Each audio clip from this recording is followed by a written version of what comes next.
Vous êtes-vous des fois senti blessé par une attitude autour de vous, par une trahison de proche ou quelque chose que vous ressentiez comme une trahison? Et dans ces cas-là, comment réagir? Bonjour à tous, je suis Véronique Chaput, sophrologue, praticienne en hypnose et psychosomato-énergétique. Et effectivement, moi aussi, ces derniers temps, je me suis sentie trahie par des personnes de mon entourage en qui je plaçais de la confiance. Et je me suis sentie trahie car dans leur attitude, leur attitude a été tout à fait à l'encontre de ce que je pouvais imaginer et de ce qui était dit. Et du coup, ça a été une profonde blessure pour moi. Et donc du coup, comment faire pour évacuer? Puisque vous le savez maintenant, tout ce qui nous touche, c'est nous avec nous et certainement pas les autres. Et ce qui peut être intéressant en tout cas, c'est dans ces cas-là, votre ego, cette petite voix dans la tête, se met sans arrêt à discuter. Qu'est-ce que tu as fait pour faire ça? Pourquoi ils t'ont fait ça? Qu'est-ce que tu as fait pour mériter autant d'ingratitude? Et l'idée, c'est vraiment de sortir de ce jeu de l'ego. Et pour ça, moi, j'ai préféré aller marcher. Donc déjà, mettre le corps en mouvement, c'est vraiment quelque chose qui permet de bouger les pensées qu'on peut avoir.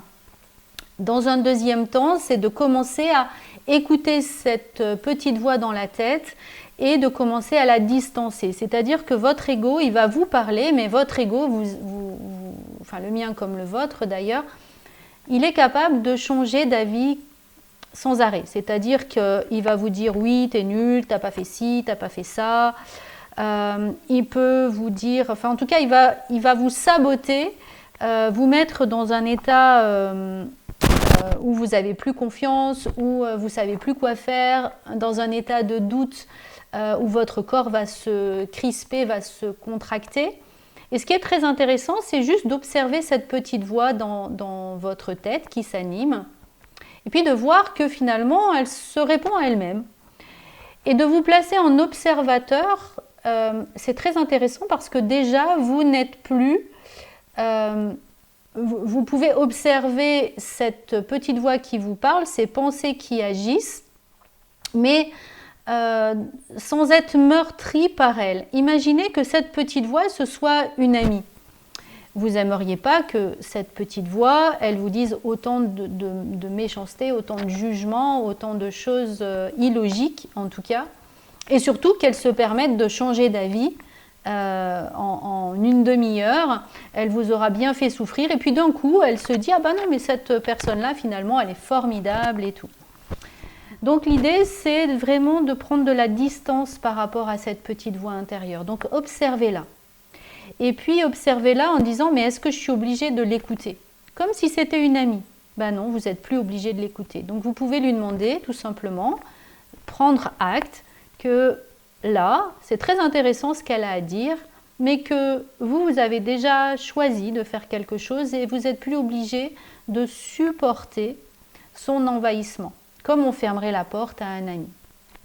Moi, ça m'a permis en tout cas de me dire que ces personnes, j'avais conscience déjà, je savais que ces personnes étaient nombrilistes, c'est-à-dire qu'elles étaient plus intéressées par leur propre petit job que hobby, ressenti, que par les autres. Que de toute façon, finalement, je n'avais jamais été une personne qu'elle respectait ou qui était intéressante pour elle. Du coup, je me dis, qu'est-ce qui fait que moi, j'avais envie d'être bien vue, faire partie en tout cas de leur existence, d'être reconnue. Et c'est vraiment se connecter à cette blessure de reconnaissance qui fait que finalement, moi aussi, je peux m'autoriser à ne pas garder ces personnes sur le piédestal que je les avais placées, en me disant que ces personnes n'avaient pas besoin de ma confiance. et je peux reprendre ma confiance que j'avais donnée malgré les alertes que j'avais eues, malgré le ressenti que j'avais eu que ces personnes ne méritaient pas que j'y accorde de l'intérêt, de l'importance. Et du coup, cette autorisation que je peux me donner, c'est à nouveau me respecter. Et là, la petite voix, elle se calme parce que vous l'avez sécurisée, parce que vous l'avez aidé à prendre de cette distance entre vous, qui vous êtes vraiment, et votre ego. Donc, on n'a plus besoin d'être dans cette émulsion, dans ce regard, dans cette maltraitance intérieure. Et ça permet aussi de continuer, en tout cas, à vous respecter, à respecter la personne que vous êtes.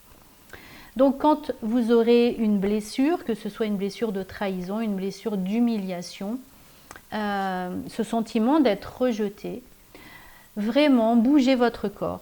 Ne laissez pas votre ego, votre mental, vous assainir de tous ces jugements, de toutes ces pensées négatives, puisqu'il est versatile, il est jugeant. Donc, il n'y a pas besoin de pouvoir l'écouter non-stop. Par contre, juste prenez le temps de relâcher, de décontracter votre corps, de vous offrir un espace plus apaisant, plus sécurisant. Et vous allez voir que cette petite voix intérieure, elle va s'arrêter et ça va être un soulagement pour vous. Voilà, j'espère que cette vidéo vous sera utile pour la prochaine fois où vous vous sentirez blessé par quelqu'un, de juste revenir dans votre espace et vous refaire un petit cocon bien agréable où votre corps va pouvoir se relâcher et relâcher les émotions qui sont contenues, qui font trop pression et qui augmentent cette émulsion du mental. Puisque plus vous aurez de la pression et de la compression, plus votre mental va être présent, plus vous vous relâchez et plus le mental se tait et vous retrouvez la sérénité. N'hésitez pas, avant de quitter cette chaîne, de vous abonner, de partager et bien sûr de liker mes vidéos pour reconnaître mon travail. Merci beaucoup, au revoir.